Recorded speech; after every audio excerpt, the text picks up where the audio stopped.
Hello and welcome to another edition of Sun Dragon Tips and Tricks. I'm Rebecca. I'm the owner of Sun Dragon Art and Fiber in downtown Brevard, North Carolina. And I'm coming to you from my house on Tuesday this week because we are snowed and iced in, and I gave myself an extra day to kind of prep part of what I'm filming for this video, which is about sleeve separation. It's the, I want to say, fifth or sixth video in Basics of Sweater Construction.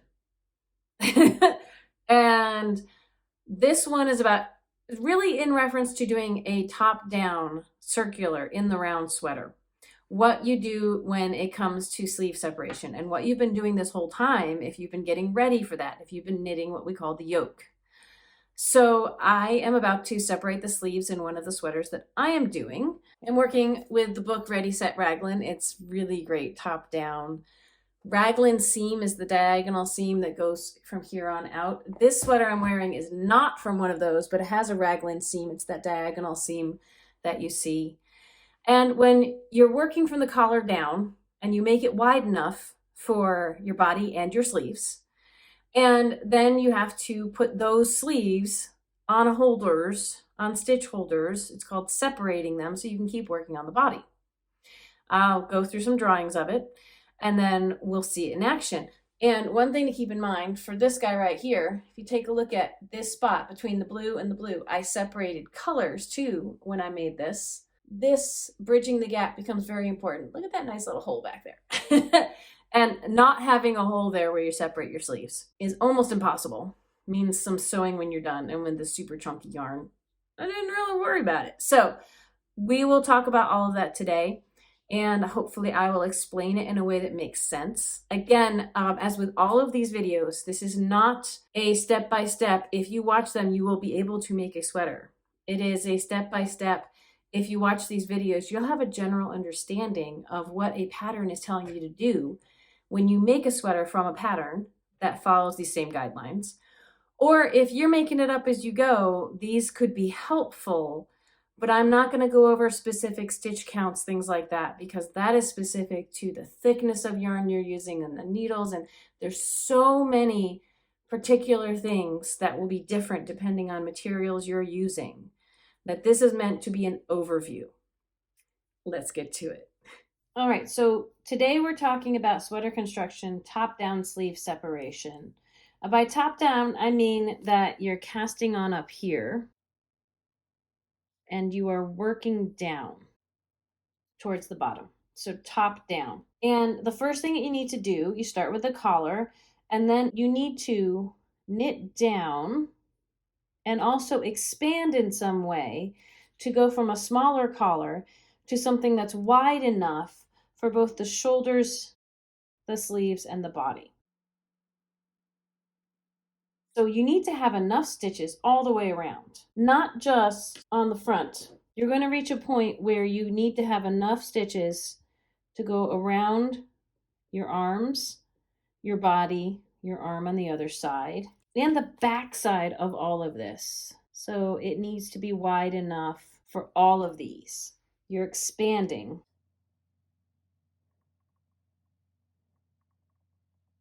You expand gradually, and honestly, one of my favorite ways to do this is a raglan seam, where there is a seam that runs from the collar to the arm, the underarm, essentially. You're only expanding in 4 places. If you look at the first video I made for the basics of sweaters, it talks about different ways to do your shoulder shapings. What I'm going to show you for the rest of this video is for raglan seam, but it applies also to all over increases, all different types of increases where you're gradually expanding and making room for shoulders and the body. So when you get to this point, what happens in most top-down patterns, at this point, the stitches for your sleeves go on a holder.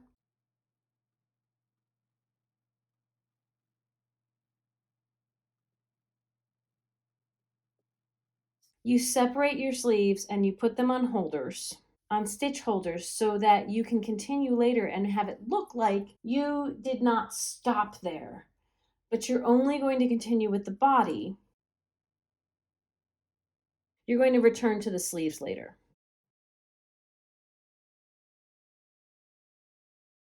There are two big things to remember. There are two things that are going to happen with this sleeve separation. So to have this be successful, the first thing that's going to happen that you want to accomplish with this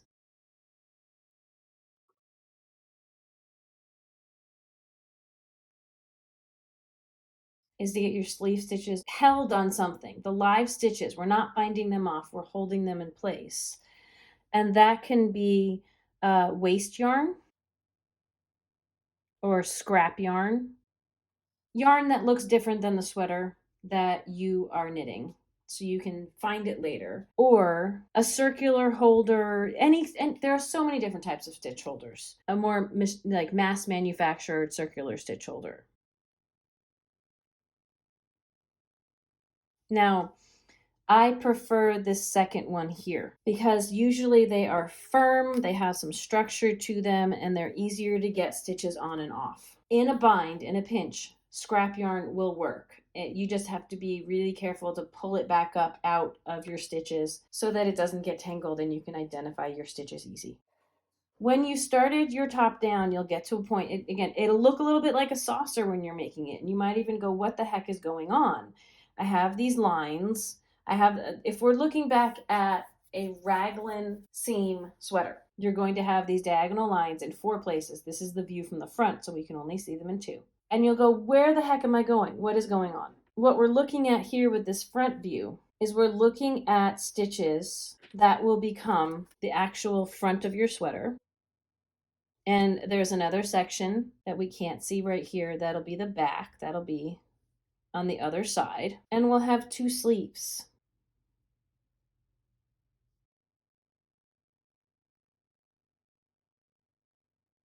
If you've been doing the increases on your own, it's really important to remember that the sleeves need to be basically big enough to comfortably wrap around your upper arm.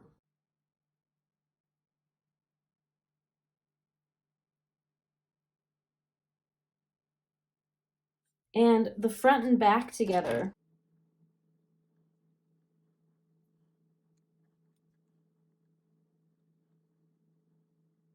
the front and back together, let's bring that up, should be enough to pretty much wrap around your whole body. It can be a little short because we're going to go over that casting on stitches to bridge the gap, because it's really hard to have them go all the way around and pinch together. There's going to be too much excess material. We'll hopefully review that in a second. It needs to gradually expand to the point where there's enough stitches in the front and the back together to go around your body, and there's enough stitches on each sleeve side to comfortably wrap around your upper arm. That's my lower arm, but your upper arm. The other thing to keep in mind, if say you're designing your own sweater or you're following instructions on someone else's, is this part from the top to where you're about to separate, this needs to be deep enough.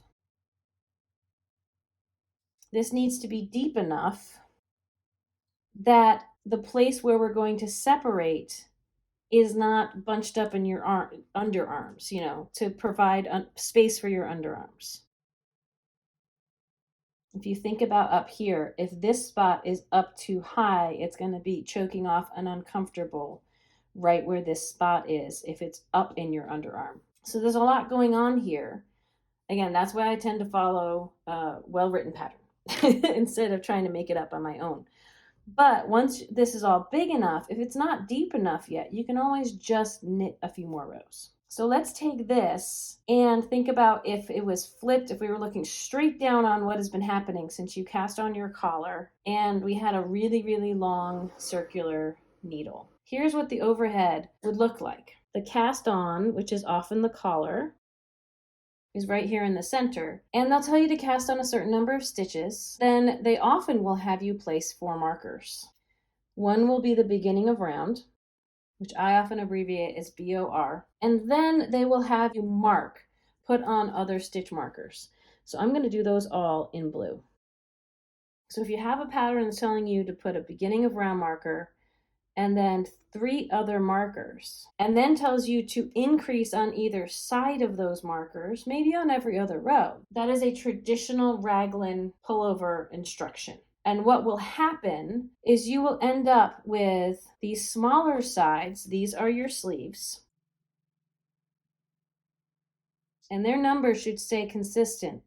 They shouldn't be right next to each other when you're checking your stitch count, but they should be equal. And then usually your front and your back will also have the same number as each other. So I put them in the same color.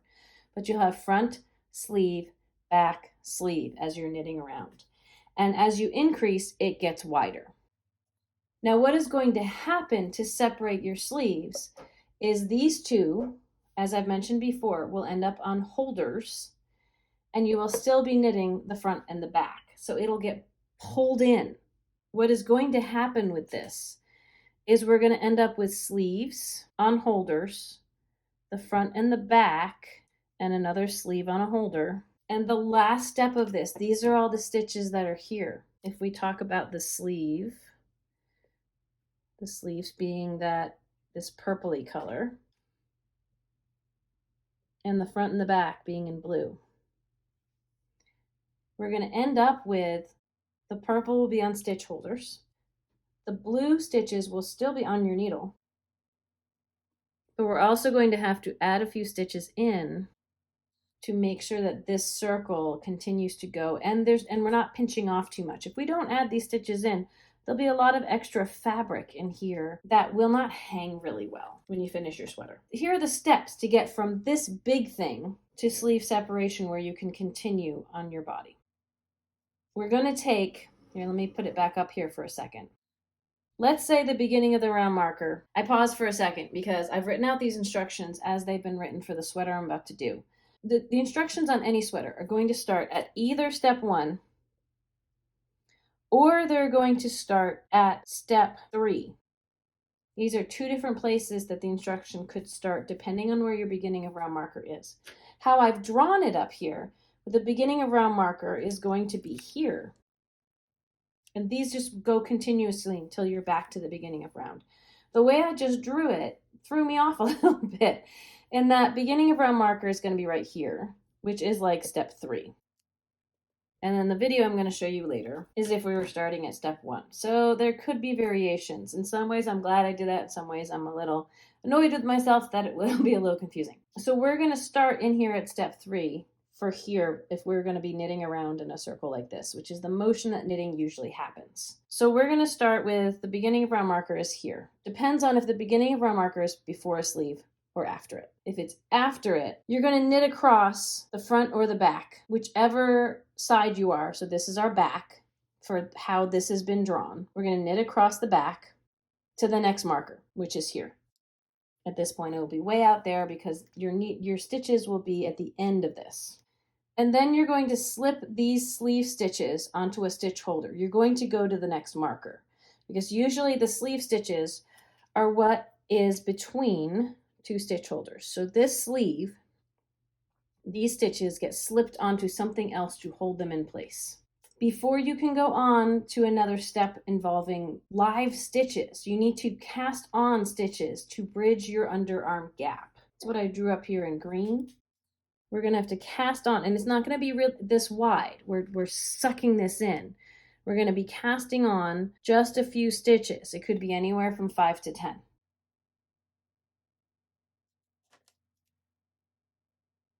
Color coding this as best I can. This is a different type of video from some of my other ones. So we cast on the stitches to get across the gap that taking these stitches off onto a holder has produced. Then, going on to the next step, you're going to knit across the next set of stitches. You can be removing all these other stitch markers as you come to them. Keep that guy there for the moment. We're going to knit across either your back or your front, depending on where you started, to the next marker. And see how this stops? If you started at step 3, go back to step 1 and keep going. Because we're hitting another sleeve. So you want to slip those sleeve stitches onto a stitch holder and keep them out of the way. And then anything it takes to get you through these 6 steps, depending on where you started, we're going to cast on stitches again to bridge that gap to get back to our beginning of round marker. Once you've done all these, you only keep your beginning of round marker. That is the only one that stays on moving forward. So let's take a look at a picture down here to see how this craziness translates into what will become the rest of your sweater. And we'll keep those steps because let's say we started at step 1 instead. We can go through that. So here's what that's going to look like. It's going to take this up here and transition it to this down here. One thing I should mention that I skipped over here, the beginning of round marker will stay. Often your pattern will tell you to move it to halfway across the underarm stitches. So it will move from where it is right there to the center here. And the reason a lot of patterns will tell you to move that is so it's kind of hidden in the middle underneath your underarm.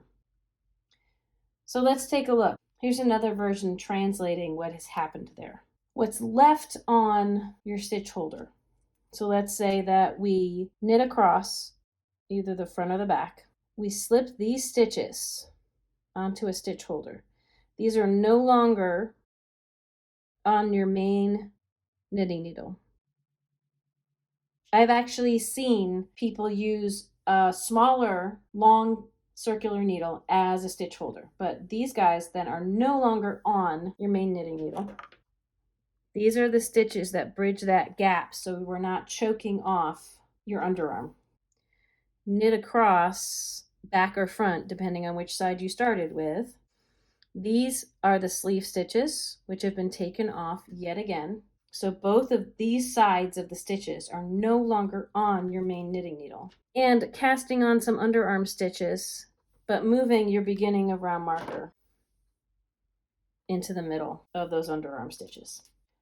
You can almost see it going from this big, huge frisbee disc, oblong frisbee disc, to something that resembles a sweater top with sleeves by separating your sleeves. So let's take a look at my sweater currently that is actually starting, rather than starting up here, its beginning of round is right before a sleeve. So we're going to start with slipping sleeve stitches onto a stitch holder. It's almost a tongue twister there.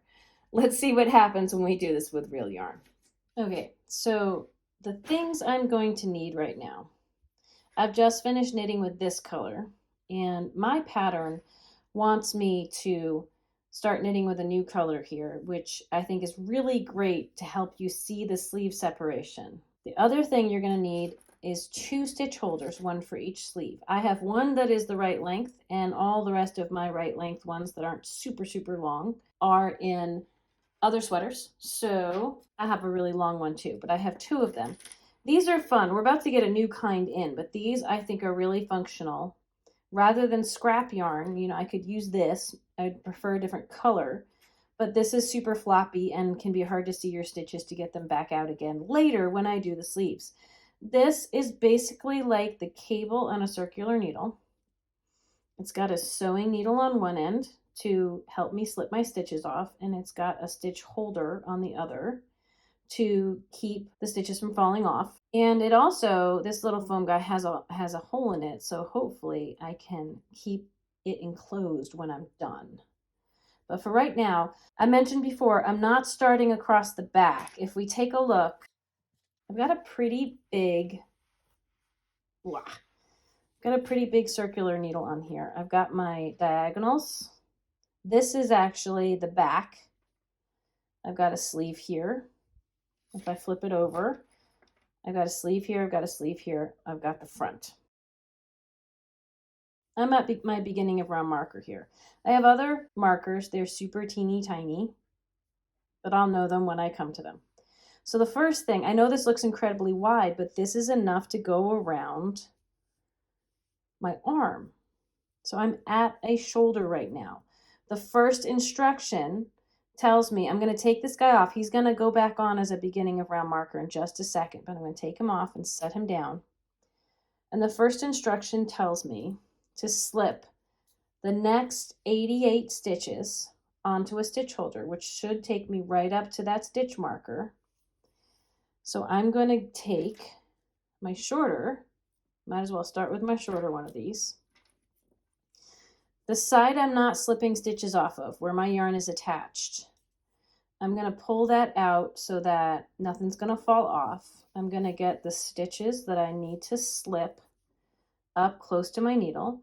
And I'm just going to slip them what we call purlwise, which means I'm not twisting. Like putting it in like this is knitwise and it will twist your stitches. Sticking it straight in, if it helps, like you're going to purl, helps move these guys. We're just moving them. We're not working them. We're just moving them onto the stitch holder so that they can be out of the way. Now you can do this more than one stitch at a time if you're brave enough. There I've got like 3, but just be careful. We don't want to lose any. It's totally fine to just move them one at a time. I will probably speed this up a little bit so that y'all don't have to wait. But if you need to count. Usually you're just going right up to the next stitch marker.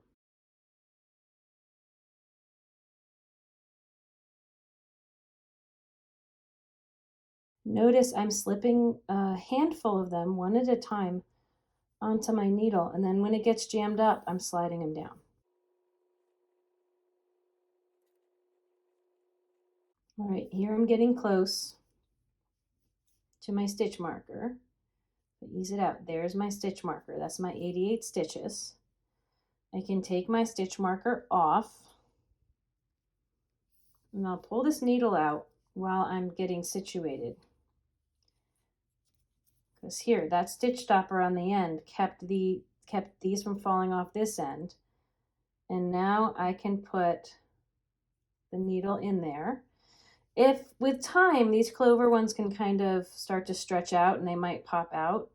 If you really want to make sure that it doesn't fall out, you can always pull it through and then stick the needle back in there so it's really firm. But this is now, I know it's upside down, but this is now one sleeve that's been taken off onto a holder. Now there's a gap here, and we could just keep going, and for some small like children's sweaters and stuff, you keep going there. But this can lead to a weird gappy bunch of material there. It's often better to cast on, especially if the pattern tells you to cast on stitches to bridge that gap. We're going to cast them onto the needle that has the yarn attached to it. And I've just done a little slip knot here so that they kind of feel like they're attached to each other. But I'm going to start with my new color. And different patterns will tell you different instructions. I found a really simple version. It's just a backwards loop, and that is picking it up from underneath. So I'm coming over the top and scooping under, and I'm just turning my hand like this. It gives me a loop that when I put it on, will get caught right there. It is twisted around right there. That's 1. My pattern wants me to do 8, but put my stitch marker for beginning of round in the middle. So I'm going to do 4. 1, 2, again, I'm coming under and I'm flipping. That's 3, grabbing under and flipping. That's 4. That's 4. This is where my beginning of round marker is going to be. And I'm going to do 4 more. So I'm going to pick it up, flip, stick it on my needle. 1, 2, 3. Again, grab it, flip it. 4. If you ignore my big little slip knot there, I've got my stitches that bridge my gap. I've got 8 of them. I have my new beginning of round hidden in the underarm. And now it's time, I don't need to put another stitch marker in. Now it's time to knit all the way across. This is either my front or my back. Doesn't really matter right now, but I'm going to knit all the way across in pattern until I get to my next stitch marker. And I'll try to snug it up right there just to make sure it's not super loose right there. I'm actually doing a knit 2 purl 2 rib, but only one of those knit stitches was on either side, like the other one's over here. So right now, all I'm going to do, I've knit 1 stitch. I'm knitting my knits and purling my purls basically on this specific pattern. So I have to start my purls right away. And it's a long story, but I'm purling through the back loop on my first of my purl stitches. But I'm going to go in pattern. Your pattern could just be to knit across and not be concerned about this. I'm going to go in pattern all the way across to my next stitch marker, and I'm probably going to speed this up so you don't have to wait through it all.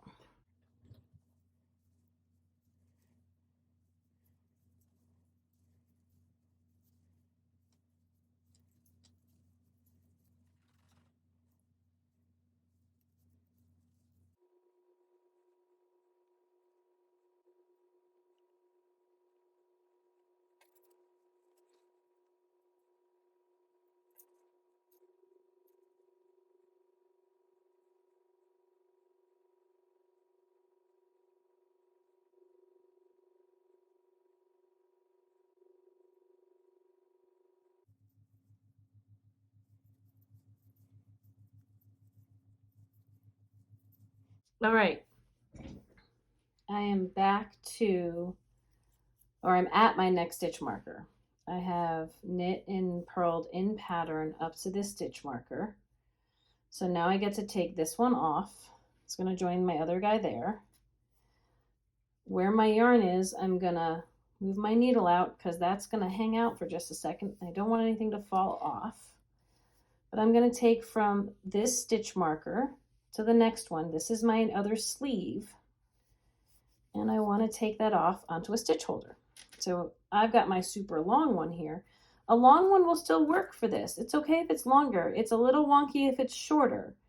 But I'm going to do the same thing where I'm going to slip. If you're nervous about it all, do it one at a time. If you're feeling confident, you can do a few at a time, but you're slipping them straight. You're not twisting them. We want to make sure they stay in the right direction so that when they get back up on a needle, they're not twisted.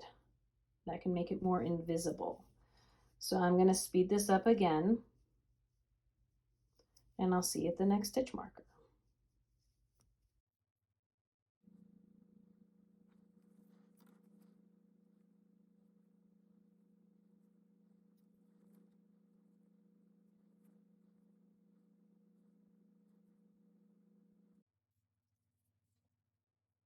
Okay, I'm closing in on my next stitch marker. That is marking all of my sleeve stitches. There it is right there. I can take this guy off and put them with those. Take my needle so nothing falls off. And then, like I said, this is a big, huge, long stitch holder, and that's okay. Find my other end here. It still has one of those little stitch stoppers with a hole. The cool thing about these is you can make it a lot smaller if you want, or you can let it be big and open. There's no danger of my stitches falling off on this side because it's so big, but this is my other sleeve. And again, if we go back over here, get this out of the way. Sometimes things are just awkward in knitting and you just kind of force them out of the way and keep going. You tell it who's boss, right? So here's my yarn. I'm going to cast on another 8 stitches, and my pattern is actually telling me to place another marker, but it's a smaller one here. I know it's not my beginning of round. I'm not going to make it the same color as that one because they might want you to know where the middle of your underarm is in case you're doing split hems at the bottom or something. So again, I'm going to pick up from underside. I'm going to flip it and stick that loop on my needle. 1, 2, scoop under and flip. 3, scoop under and flip. Get it on this needle. 4, just to keep track. I'll take one of these guys.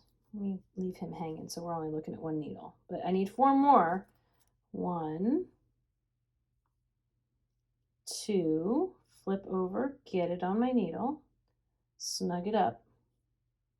3,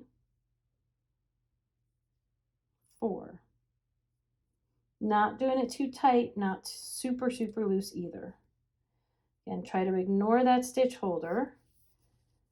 That's going to bridge the gap, and we're going to keep going. Now I need to knit across this side in pattern, which basically just means knit your knits and purl your purls. Try to keep the bumps of your cast on under your needle. Remember, I have some knits and purls going on. So I'm going to try to purl my purls when I come to them. And once I settle into the rhythm, it should be purl 2, knit 2. I'm going to continue to get around to the beginning. Now, see how this is going to get stretched out, and see it's already pretty stretched out over here. That's going to be okay. When you come back to it and join in the round, it will stabilize a little bit more. So I am just going to work my way over to the other side. We'll see you there.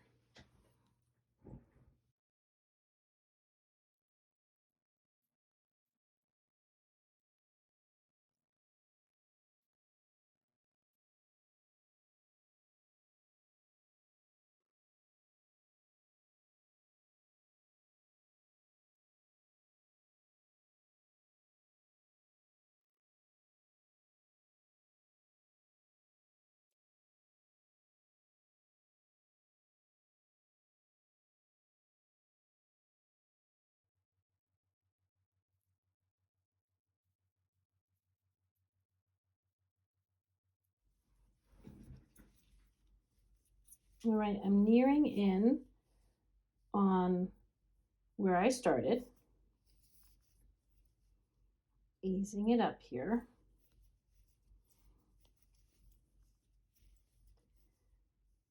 And you probably already are in the round. If you started a new color like I did, you might actually have to join in the round here, but I did my little slip knot. There's my last light blue stitch that I'm knitting. This is my first dark blue stitch again. I'm going to get up and just past my beginning of round marker. I'm not going to try any fancy. When you come back across these backwards loop cast on, they will try to stretch out, and really just work your way through it. It may not be perfect. There's my beginning of round marker.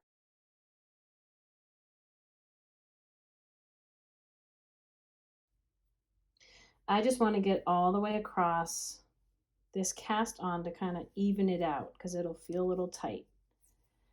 And my numbers worked out, so I'm back to my knit 1, purl 1.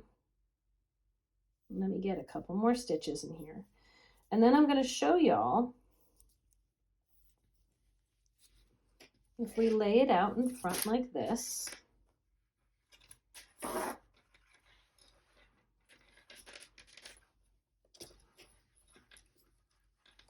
it's not really up high enough away. I can try raising my camera up. Let's try that. Try not to have it tip over. But here is my beginning of round right here. We've got, if we look at it from the underside here, what is on my knitting needle right now, where my hands are the sleeves I cast on for the underarms, and I have my front and back. And then both of the sleeves themselves are on stitch holders. They're on the clear plastic on either side. So I have sleeve, sleeve, the front and back is connected, and I'm just going to be knitting in a circle on this part of it, leaving these two to finish later. So thanks for coming along on this sleeve separation journey. Something you may want to do at this point is try it on and see if the sleeve separation is low enough. Do I have enough room for my underarm? It's just barely. I think this is going to work.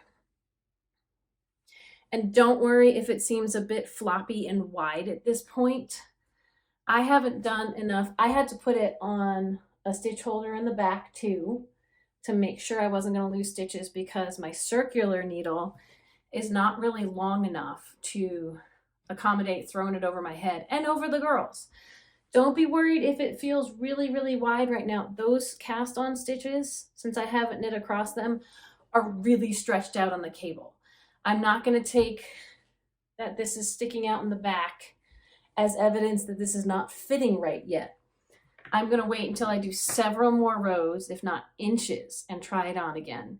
Because those underarm cast on stitches, you can see how if they weren't there, this could be a little wonky. But also those underarm cast on stitches will tighten up when we do more rows on top of them. They're really stretched out and they're thinner than they should be because they're on the cable rather than on the needle. But when they get back up there, they will be fine again. The other thing I want to point out is to see the difference. You can see this dark line that I've started with the new yarn. There's no dark line on the sleeves because they're on a stitch holder instead of being worked. I'm only going to be working on the torso from here on down. If you want to see how this goes, you can check out my Instagram feed because I should at some point be posting progress pictures on this sweater. I have a lot of sweaters. I have a lot of projects going. So I hope you found that useful. If you'd like me to do a video on something else, let me know. I did the one on sleeves, which really should be after this one. I did before this one. So you watch them out of order, you know. When you get to the part where you're putting your sleeves on and designing your sleeves, I have already made a video that goes over some basic construction elements of that.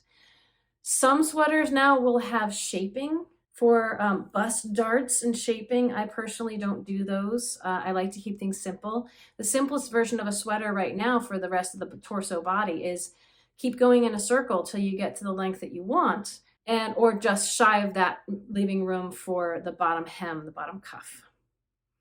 And then you can bind off and then you can start your sleeves. So if you like this, please give it a thumbs up. Consider subscribing to our channel if you haven't already. If you'd like to support the work that I'm doing here, we do have both the shop and I have a Patreon account at patreon.com/sundragon. There are a lot of levels of monthly support that you can offer, and we are very grateful for our patrons. And as I always like to say, may your crafting be filled with joy and confidence. I hope to see you here again soon. Bye-bye.